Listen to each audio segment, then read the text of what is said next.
Nọ̀bísátù alábẹ́rẹ́ gbogbo yín wà ní oyún gbà yẹn àtà àfijá yìí lè lè bọ́ parọ́. Àlàyé kí nìyẹn náà? Àlàyé ṣé kí lákòó bẹ́ẹ̀ 80s ni àwọn ọlọ́lọ́fẹ́ àwọn ilé 70s. 88 nìyẹn. Parí wọn dà lélẹ́yìí bá mi of blessed memory. Ìyálájé. Nínú ká tí wọ́n wo àwọn tíjọba ìpínlẹ̀ Ọ̀yọ́ tí wọ́n á ṣe tó wá jẹ́ pé ó kan èmi ó kan ẹ̀yin yàtọ̀ sí pé asọ́kọ̀ tiẹ̀ kọ́kọ́ dúpẹ́ lórí ààbò lórí ẹ̀mí àti dúkìá a ò sákòrò bá kóró bàbá káàkiri àmọ́ ń ṣe ògbọ́n oversee ilé ìṣe Nàìjíríà o. àwọn èèyàn wa rẹ̀. Hello.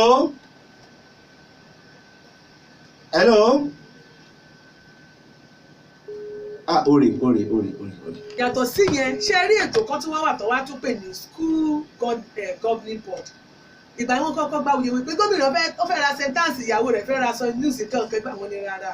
Wọ́n ní àní kí gbogbo wa pátápátá tá a jáde nílé ìwé kan àbí kejì tá a ti jáde ká padà lọ síbi old student association ká lọ pe ìpàdé ká kóra wa jọ ká mú principal school yẹn headgirl school yẹn àtàwọn òbí tó wà ládùúgbò òbí àtàlágbàtọ́ ká wá jọ jókòó pé báwo ni ilé ìwé ṣe fẹ́ dàgbàsókè tí ó lọ síwájú ìyàwó tá ti kún léèwé tá ti làmìlaka á padà síbẹ̀ ẹlòmíì ti lówó lọ́wọ́ àjàgbàgbé orísun tá ti jáde nígbà àfi jẹ́ èèyàn lónìí nìkan ló ti bẹ̀rẹ̀. kábíyèsí Ọlọ́run. tẹ́ ẹ bá wá rí nípa ìṣẹ̀ ìlànà yẹn tí wọ́n gbé kalẹ̀ yẹn ẹ wá rí pé gbogbo àwọn iléèwé gbogbo ti ń dàgbàsókè àwọn old student association wọ́n kọ́ school míì wọ́n kọ́ buildings oríṣiríṣi tó ti bàjẹ́ wọ́n ti tún ṣe wọ́n ti ra àga wọ́n ti ṣe gbogbo ìdàgbàsókè tí ń bá ilé ẹ̀kọ́ nígbà tẹ́mi lọ ẹlẹ́lẹ́ secondary school káwá sọ̀rọ̀ nípa eré drama tá a lọ máa ń ṣe ní French club a ní French club a máa ń lọ fún French competition kò sí ẹni tó beat ní gbogbo Ìbàdàn yìí lọ́yọ̀ ṣe tó lè beat ẹlẹ́sẹ̀ secondary school nínú French. ọmọ tùtàfẹ́. ọmọ tùtàfẹ́ ṣé o máa pẹ́ fún. èmi ọgbọ́n kankan ọmọ tùtàfẹ́ mọ kan gbọ́. Hello òkè òkun lélẹ̀. Hello kí lórúkọ yín bolẹ̀ tí ń pè é.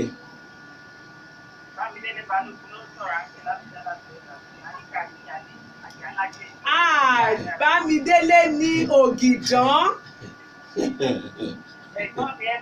O ṣeun sweetheart, I love you darling, amen.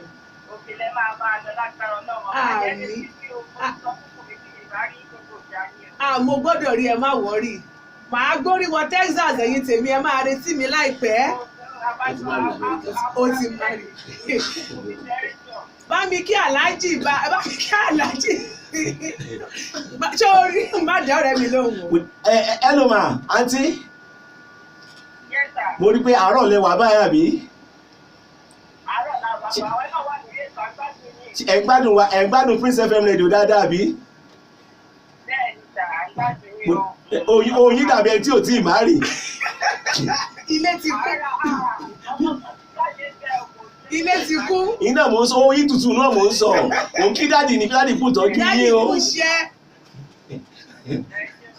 O ṣé my sweetheart, thank you so much. O ṣé gan-an náà wá nífẹ̀ẹ́. Ẹ ṣé bàbá. My regards to your husband. Ẹ ṣé o ẹ ṣé. All right darling. Bye, love you. Ìyálájé ṣe rí pé béèrè ni ó nítumọ̀. Èèyàn náà dáríjì ẹ̀. Òfin dúpẹ́ lọ́wọ́ ọkọ wọn ni. Ìyálájé a ní ìṣẹ́jú bíi 8 lórí ètò báyìí a sì tó jó. Àṣàkẹ́ òrékè égbè sálàlà 5 and 6 égbè ẹ bá ti rọmọ ẹmọ tọ̀nà mọ́ ọmọ náà mọ́ pa ẹ̀wọ̀n sí bọ̀lẹ̀ ni lẹ́yìn ọmọ ṣe ń káwọ́lẹ̀ dúró báyìí. Wọ́n ní ẹgbẹ́ bọ́dí sókè. Ok tó lè kò jó let's go there. Ta ló tún wà ń bẹ̀ àmọ̀ sí nǹkan báyìí o. Hello. Ẹ káàsán máa kí lórúkọ yín mo lẹ tí ń pè. Yes ma. Láti ìlú Èkó. Ojú ọlá tó complete. Ẹ káàsán sister. Ìyálájé wà lórí ètò. Hello. Hello friendship mi. Ẹ mà ṣeun gan. Ṣé ẹ gbádùn ètò yìí? àwọn twins mi ń kọ́. Adúpẹ́ àlàáfíà ẹgbẹ́ ètò. ṣé à ń tọ́jú ìyálájé ń bàdàn. Ọlọ́run á máa túbọ̀ ràn yín lọ́wọ́ iṣẹ́ yín á máa tẹ̀síwájú. Àmín. àmì àǹtí. Greatest Ascom. àmì àǹtí ẹ ṣe kọ́ mà. Thank you. All ẹ right, ṣe máa ń darling. ṣe. ìmọ̀lẹ̀ tí ń pè wá lẹ́kọ̀ọ́ yẹn. àdúgbò ìmọ̀lẹ̀ tí ń pè wá lẹ́kọ̀ọ́ yẹn àǹtí. ọ̀pẹ bí òkè oyin tutù náà. ọ̀pẹ bí arẹ̀ nàbí. ok. wọ́n ní kẹ́ má wọ̀rí. inú mo kàn ń sọ náà ni mo kàn ti máa rí mo kàn ń. ìyá twins. ẹ tẹ́rẹ́ bọ́tì. wọ́n ní létí ikú. ẹ tẹ́rẹ́ bọ́tì. ẹ ti ṣẹ̀mí.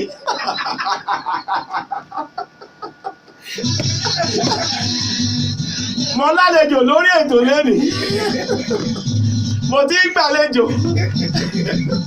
eléyìí nọ́mbà 1 alájí lórí àkókò tó ní bàbá náà fọ́ wọlé ní aago 4 kọjá ìṣẹ́jú mẹ́ẹ̀ẹ́dógún wọ́n ti sanwó kọ́mọ́ níbi ìṣe lọ́rùn kódà àti náwó owó ògbólé mi. now a sọ pa àṣeyọrí gọ́fúnà Jímọ̀bí next level tá a wá ń dárúkọ next level tá a ń dárúkọ àti olóyè Pẹ̀kẹ́lẹ́ mẹ́sì ní. ó Pẹ̀kẹ́lẹ́ wàláì ó jèrè. kí ni next level yẹn kí ló túmọ̀ sí. continuity ni la fẹ́ ní ìpínlẹ̀ Ọ̀yọ́. bíi tèkó. yìí lè wò ìpínlẹ̀ Ọ̀yọ́. bó ṣe ń lọ síwájú dẹ́bẹ̀yìn náà bá dẹ̀ wò gbòòrò wẹ̀ ẹ́ rí i pé gómìnà ìpínlẹ̀ Ọ̀yọ́ ó ṣe dáadáa. ó tiẹ̀ gbọ́dọ̀ continue náà torí mi ò fẹ́ fa mi ìfẹ́ fọmọ dì. àtèmi náà mi náà sì fẹ́ fara ìfẹ́ fara tèmi náà di kábíyèsí ọ̀nà. ètò ààbò gbọ́dọ̀ continue ṣe rí Pẹ̀kẹ́lẹ́ mẹ́sì ẹ̀dẹ̀rí yẹn olóyè Adébáyọ̀ Adélabú Pẹ̀kẹ́lẹ́ mẹ́sì wọ́n ti ṣiṣẹ́ ìjọba wọ́n ti ṣe débi tó lápẹẹrẹ wọ́n ti rìtáyà gẹ́gẹ́ bí deputy governor CBN. bẹ́ẹ̀ni central bank. wọ́n lè ṣàkóso ìlú yàtọ̀ sí pẹ́ni tí ò tiẹ̀ lóye láti ẹ̀ ti kẹ́ni kankan ẹlòmíì ìlú èkó lè tó ní ìlú ẹ̀ níbi pé yóò tó gbogbo ìlú. wọ́n parí. a nídìí ẹni tó jẹ́ ọlọ́pọlọ pípé ọ̀dọ́ dẹ̀ tún ni mùsèmùsè rẹ̀ dá músẹ́músẹ́ orí ẹ̀ sì pé kásọ̀ nípa èdè Yorùbá ó dùn lẹ́nu rẹ̀ èdè Gẹ̀ẹ́sì yọ̀ lẹ́nu rẹ̀ kí la tó fẹ́ ó mọ ibi tí bàtà ti ń ta gbogbo wa lẹ́sẹ̀. Pẹ̀kẹ́lẹ́ mẹ́sì ní báyìí. Pẹ̀kẹ́lẹ́ mẹ́sì everywhere ní 4+4 wàhálà 8 ni. 4+4. ẹni tó bá lọ sùkúù yóò mọ̀ pé 8 ni àbí bẹ́ẹ̀ kọ́. 4+4. kí ni.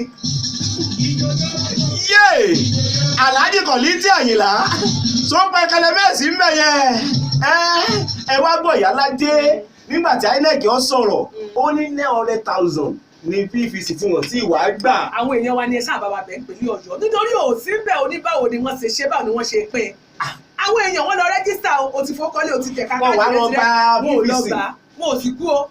wọ́n wà láyé wọ́n bẹ̀ láyé ẹ jẹ́ ká lọ gbà ká mọ̀ pé bóyá. tó bá sì gbà wọn lè láǹfààní àti dìbò. wọ́n lè dìbò ẹlòmíì wà tẹ́ bá lọ síbi tí tẹ́ bá lọ sí newspaper stand tẹ́lòmíì bá ń ṣe èbó bú fún yí báyìí ìjọba yìí ti ṣe kíní kan kìnìún kò dìbò rí. kò sí PVC lọ́wọ́ ẹ o. kò ní PVC wàá máa pàṣẹ wàá máa pariwo ìránṣẹ́ ẹni tá a bá fẹ́ kí gbogbo rẹ̀ dáa. ẹ jẹ́ ká bọ́ síta ká lọ gba káàdì ìdìbò wa. ṣe rí pásítọ̀ kóun náà lọ gba káàdì ìdìbò rẹ̀ ìmáàmù ní mọ́sálásí àtọmọjọ kan lọ gbà nítorí pé ẹlòmíì ó wà dé ṣọ́ọ̀ṣì àbí yóò dé mọ́sálásí á ní ẹgbẹ́ àdúrà Nàìjíríà yìí ó gbọ́dọ̀ dá ìpínlẹ̀ Ọ̀yọ́ gba ṣọ́ọ̀rù àdúrà ni. àbí ìgbésẹ̀ lákọ̀ọ́kọ́ gbé kábíyèsí ọ̀nà. kí gbogbo àwọn bàbá wa eriwo ìyá náà kí wọ́n make sure pé ní lédi wọn náà wọ́n gba káàdì gbogbo wọn ló gbà wọ́n dìbò nítorí ẹbọ tí wọ́n gbé gan yóò reduce. àdúrà náà ó reduce wọn bá lẹ́gbàdúrà àgbà tí. nígbà tí ìlú bá tún. tí ìlú bá dáa tí gbogbo rẹ̀ tòrò ìwọ̀n bá ní ẹ̀kọ́mọ dúpẹ́ Olúwa ṣeun. owó wà ní circulation àǹfààní ó wà. ibi tẹ́lẹ̀ tó bá fẹ́ dìbò wọ́n ti mọ fọ́nmọ́ fọ̀kúfọ̀ láyé bàbá wa Buhari ṣé bàbá ẹni bá náwó nàkúnà EFCC ó palẹ̀ rẹ̀ mọ́ yóò spẹ́ẹ̀ níbi tó ti rí. ibi ó ti gbé rí owó. ìtọ́nà òkú gan wọ́n tún gbẹ́sẹ̀ lé ìjọba tá a fẹ́ nìyẹn káàkó máa nánà àpà kò sí mọ̀ ẹni pé ìlú tòrò gbogbo àlàáfíà lọ ta ló mọ̀ bá fẹ́ dìbò lọ́nà 16. kí wàá ní ìmọ̀ràn ìyálájé gẹ́gẹ́ bí olùbádámọ̀ràn gómìnà nípa ètò ìròyìn nípínlẹ̀ Ọ̀yọ́. nǹkan tèmi fẹ́ sọ fún gbogbo wa ní ìpínlẹ̀ Ọ̀yọ́ ni wípé a ti ní olórí pípé nínú ẹgbẹ́ APC ẹgbẹ́ onígbàálẹ̀ káwọn èèyàn kan jáde kó bá wa dìbò fún. ẹgbẹ́ onígbàálẹ̀. bẹ́ẹ̀ ni next level ni tó bá dé on the 16 kó bá wa dìbò fún bàbá wa Buhari.